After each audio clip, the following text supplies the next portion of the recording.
উচ্ছৃঙ্খলা না করে, এই জন্য আমরা আইন শৃঙ্খলা বাহিনী রক্ষাকারী বাহিনীর প্রতি সবাই নিবেদন অনুরোধ জানাচ্ছি। আসসালামু আলাইকুম রহমতুল্লাহ। আমি এই বলে আমার সংক্ষিপ্ত কথা এখানে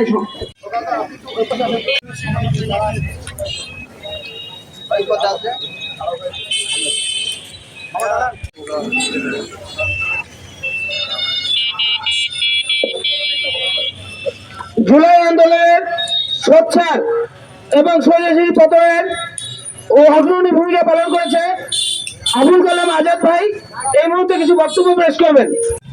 বড় বড় হামলার প্রতিবাদে আজকের এই বিক্ষোভ মিছিল ও দোয়া অনুষ্ঠানে ঢাকা ৮ আসন থেকে নির্বাচন করার যে ঘোষণা দিয়েছেন, যদি সেখানে পারেন তাহলে দুর্নীতিবাজ, চাঁদাবাজ এবং যারা বড় বড় হবে না, এই জন্য পরিকল্পিতভাবে তাকে যে হত্যার পরিকল্পনা আন্দোলন এই হাদি ভাইদের দ্বারাই হয়েছে।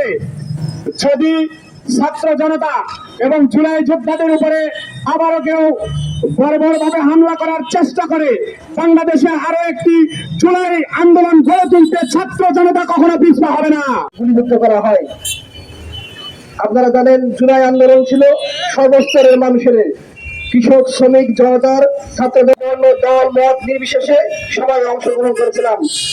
15.5 বছরের শাসন, 17 বছরের কালো অধ্যায় থেকে মুক্তির জন্য যারা নিজের জীবন দিয়ে আমাদেরকে রক্ত দিয়ে, গতকাল যখন তফসিল ঘোষণা হলো, সেই তফসিল ঘোষণার পরে আমরা লক্ষ্য করলাম কিছু সন্ত্রাসবাদের প্রতিনিধিত্বকারী তারা জুলাই আন্দোলনের অন্যতম মুখপাত্র ইনকিলাব মঞ্চের ওসমান হাদিকে সরাসরি শুট করলেন। অন্যতম নেতা ওসমান হাদি ঢাকা ৮ আসনের প্রার্থী হিসেবে নিজেকে ঘোষণা করেন। মিথ্যা তথ্য ছড়ানো যারা শুরু করেছে তাই এই কাজের পক্ষে কাজ করেছে বলে আমরা মনে করি।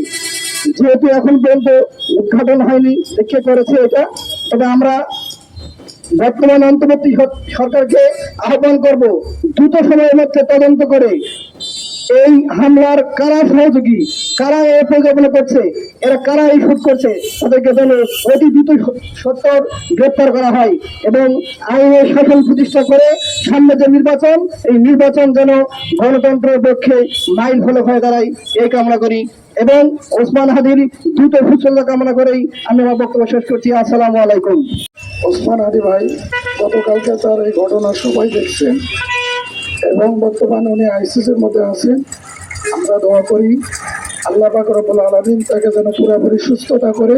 বাংলাদেশে গতকাল থেকে নিয়ে আজ পর্যন্ত দোয়া চলছেন, আমরাও দোয়া করতেছি, ওলামায়ে কেরামরাও দোয়া করতেছেন।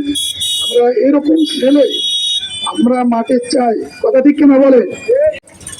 চাঁদাবাজের বিরুদ্ধে যখন লাল কার্ড দেখাইলেন তখন চাঁদাবাজদের গায়ে আগুন ধরে যায়, তখন তার উপরে হামলা শুরু হয়ে যায়। আমরা আশা করি এই চাঁদাবাজদেরকে ধরে আইনের আওতায় অবশ্যই সরকারকে আনতে হবে, আমরা এই আশা করি, কথা ঠিক কিনা বলে?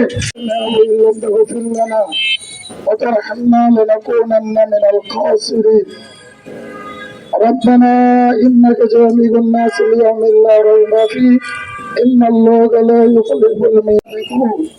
তোমার আসমানের নিচে জমিনে রব্বুল আলামিন আল্লাহ আমাদের এক ভাইকে অন্যায়ভাবে আল্লাহ তাকে গুলি করে আল্লাহ হত্যা করার চেষ্টা করা হয়েছিল, হাসপাতালের মধ্যে ভর্তি আছে।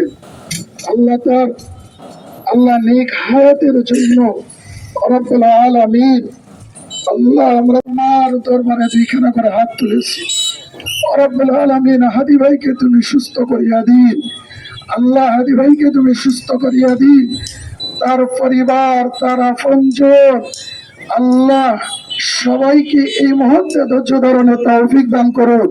আমাদের একজন যোদ্ধা, আল্লাহ ন্যায়ের পথে সবসময় কথা বলেন, সত্যর পথে লড়াই করেন, সত্যর পথে লড়াই করতে গিয়ে আল্লাহ সন্ত্রাসীরা তার উপর হামলা চালিয়েছে। আমরা দোয়া করি আল্লাহ তাকে তুমি পুরোপুরি সুস্থতা দান করুন। রব্বানা তাকাব্বাল মিন্না ইন্নাকা আনতাস সামিউল আলিম سبحان ربك رب العزة عما يصفون وسلام على المرسلين والحمد لله رب العالمين